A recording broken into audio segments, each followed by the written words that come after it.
I'm with Stephen Cauthen from Christians Against Antisemitism. Now, Stephen, what do you do to fight antisemitism? So there are multiple things we do. So Christians Against Anti-Semitism isn't like an organization, more it's a movement. So there are different people that use it in different ways.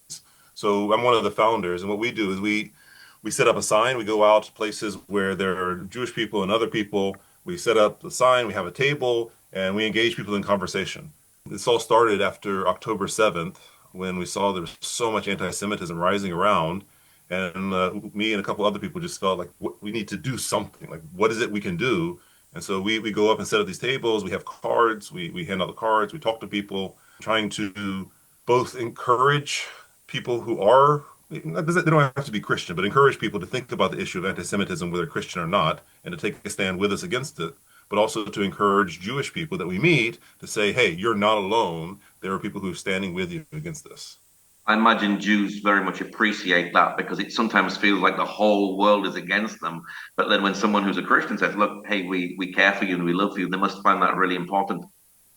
Yeah, it's really impactful. So we go out on the boardwalk sometimes close to a beach, and we have people running by. And I've seen multiple times where Jewish people saw the sign and they like did a double take, came back and started talking to us.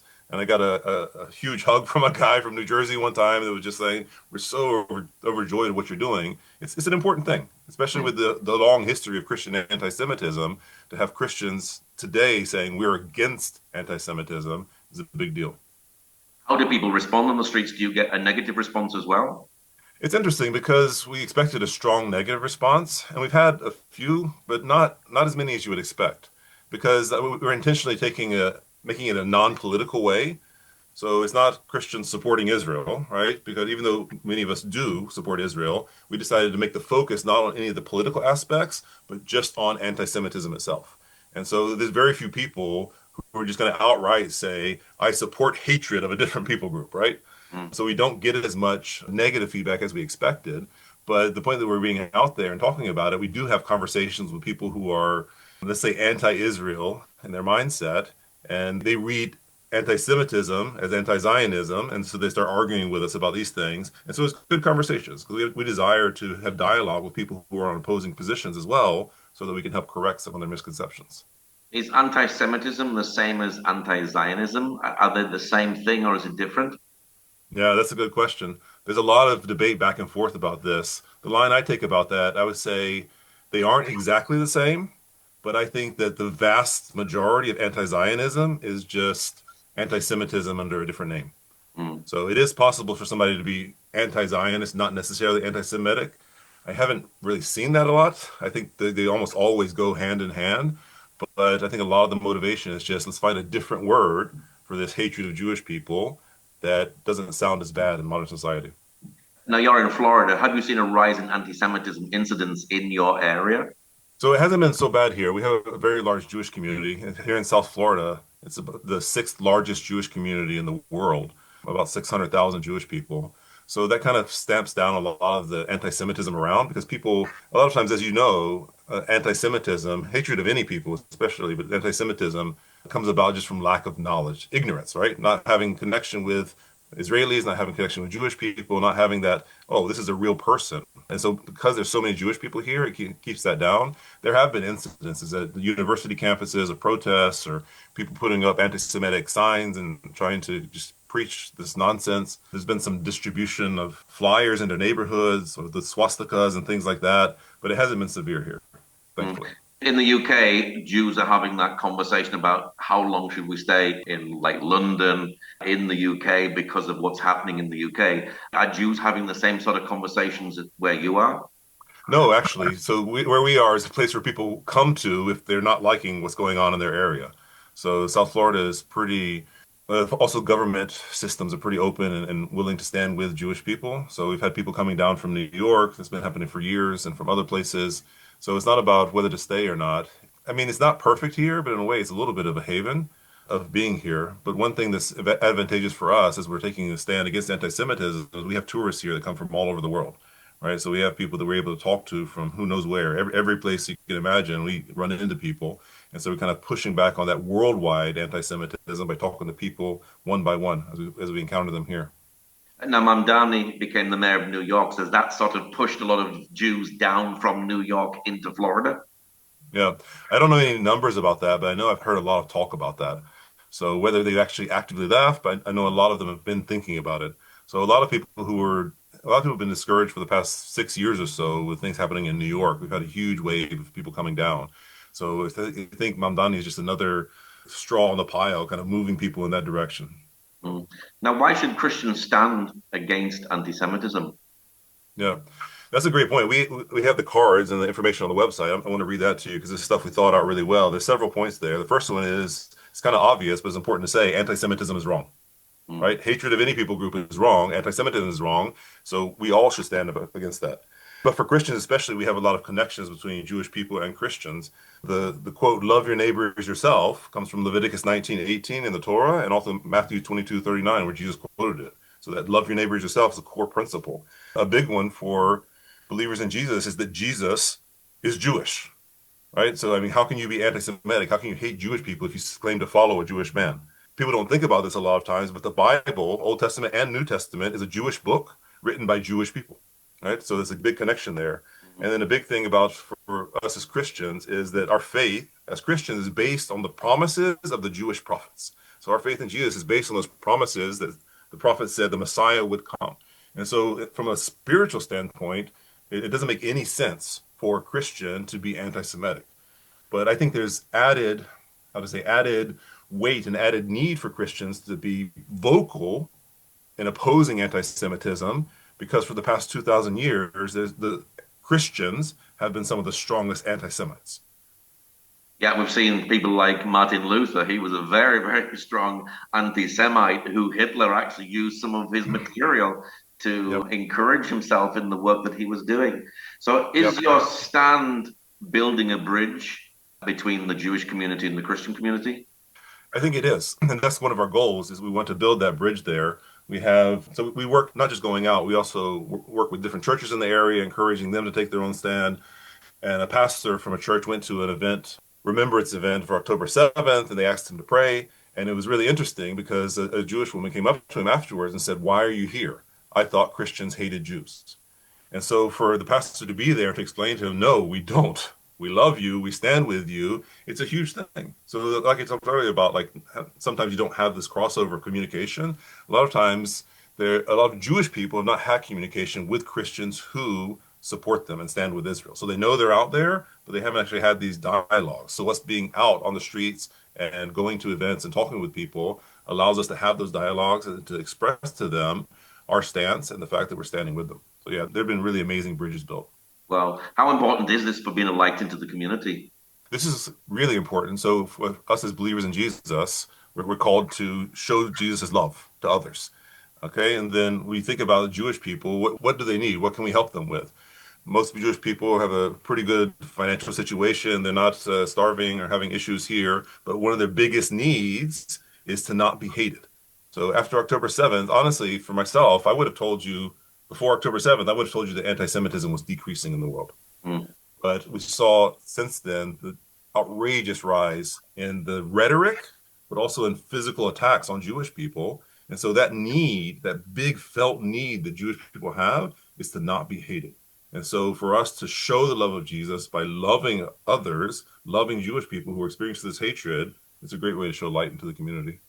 Do you think the media is partly responsible for the rise in anti-Semitism in the way they report about Israel? Yeah, I definitely think that is true.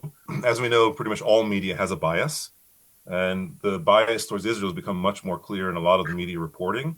They're intentionally, I read some articles and it just disgusts me because even the issue they're talking about is not such a bad issue. I remember once from, I'm not going to name the media outlet, but there was a media outlet that was reporting on Israel calling into Gaza and telling people to evacuate a building. There was a specific guy, they were discussing a situation, or Israel called him, that tell him to evacuate the building, we're going to bomb the building.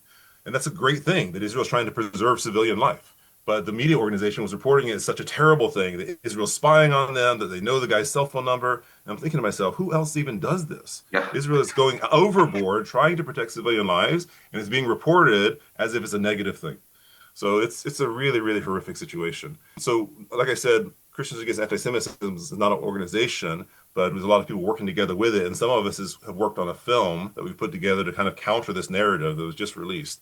It's called Shadows of October, Israel Under Siege.